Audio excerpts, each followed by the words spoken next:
Hello అండి. Hi. అందరు ఎలా ఉన్నారు? One more video healthy recipe.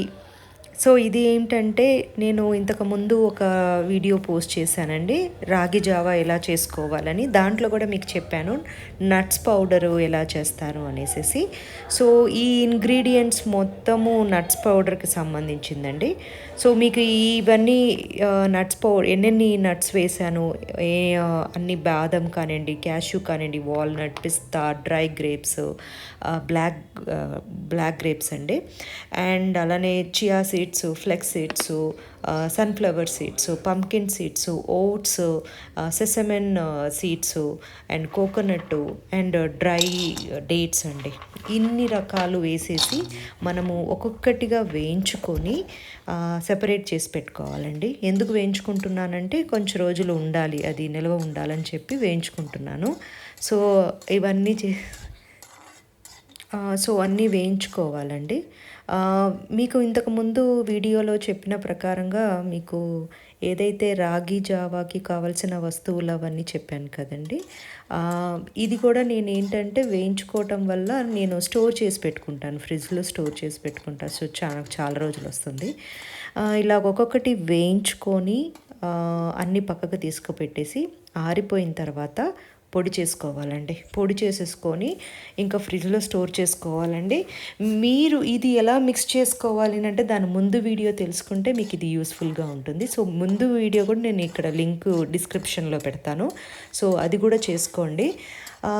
ఇది చాలా మంచి రెసిపీ అండి. ఇది మీరు తాగుతూ ఉంటే మీకే చేంజెస్ తెలుస్తుంది. అందరూ వచ్చి పొద్దున బాదాము ఇవన్నీ నానబెట్టుకోవటానికి కొంచెము మనకి టైము సరిపోదు. అండ్ ఇంకొకటి ఏంటంటే మార్నింగే ఎవరైనా హెల్తీ డ్రింక్ కానివ్వండి, హెల్తీ ఫుడ్ కానీ కడుపులో వేసుకోవాలనుకుంటారు. So one of the best option నేను ఇది అంటాను.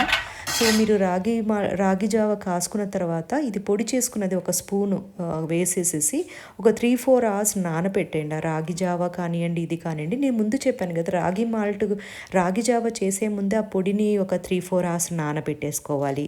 దాని తర్వాత అది చేసేటప్పుడే మీరు ఆ పొడిని నానబెట్టినప్పుడు ఇది కూడా ఒక స్పూన్ 2 స్పూన్ నానబెట్టేసుకోండి. సో దట్ మీకు అన్నీ నానబెట్టుకున్న తర్వాత వాడినట్టుగా ఉంటుంది.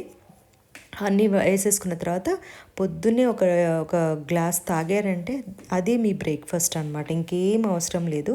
ఎందుకంటే టోటల్ ఎనర్జీ, ఫైబర్ కానివ్వండి, బాదాంలో ఉన్న ప్రోటీన్స్ కానివ్వండి, చాలా వరకు మీకు మార్నింగే మీకు హెల్తీగా ఉన్నదానికి అన్నీ మీకు వచ్చేస్తుంది. సో నేను అనేది ఇది చాలా మంచి రెసిపీ. ట్రై చేయండి, కమెంట్స్ చేయండి మీకు ఎలాగా అది టేస్ట్ నచ్చిందా లేదా అని. అంటే ఇమీడియట్గా ఏమీ మనకి changes Rao, it will take time. So మీరు ఒకసారి యూజ్ చేసిన తర్వాత ఖచ్చితంగా చెప్తారు ఇది కూడా మీ కాఫీ టీ బదులుగా ఇది మీరు వాడచ్చండి. మేము అలానే చేస్తాము. చాలా బాగా మాకు చేంజెస్ అని చెప్పలేం కానివ్వండి, ఒక హెల్దీ ఇది వస్తుంది. ఎందుకంటే ఇప్పుడు ప్రజెంట్ మీరు చూస్తున్నారంటే ఎక్కడ చూసినా పొల్యూషన్స్, ఎక్కడ చూసినా మీకు మెడిసిన్ లేనిదే అంటే కల్తీ లేని వస్తువు అన్నది ఒక్కటి కూడా దొరకటం లేదు. రిఫైన్డ్ ఆయిల్ వాడుతున్నారు. రిఫైన్డ్ ఆయిల్ వాడద్దు, కోల్డ్ ప్రెస్ ఆయిల్ వాడాలి అని అంటారు, కానీ టీవీ యాడ్ మాత్రం స్టాప్ చేయరు. So cold press oils costly అని అనుకుంటే బట్ హెల్దీతో మనం ఫస్ట్ చీప్గా ఉందని వాడేసుకొని డాక్టర్స్కి ఎక్కువ డబ్బులు పెట్టేక ముందు మీరు ఎక్కడెక్కడ మనము మంచి హెల్దీ ఇది మనం ఫస్ట్ మన బాడీకి యాక్సెప్ట్ చేస్తే డెఫినెట్గా మనము డాక్టర్కి ఎక్కువగా డబ్బులు పెట్టాల్సిన అవసరం లేదు. సో మితంగా తినండి, హెల్దీగా తినండి, మీ ఆరోగ్యం మీ చేతుల్లోనే. సో ప్లీజ్ సబ్స్క్రైబ్ చేయండి నా ఛానల్కి. థ్యాంక్స్.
చేస్తున్నా ఇటు పట్టుకుంటానే రికార్డ్ చేస్తున్నావు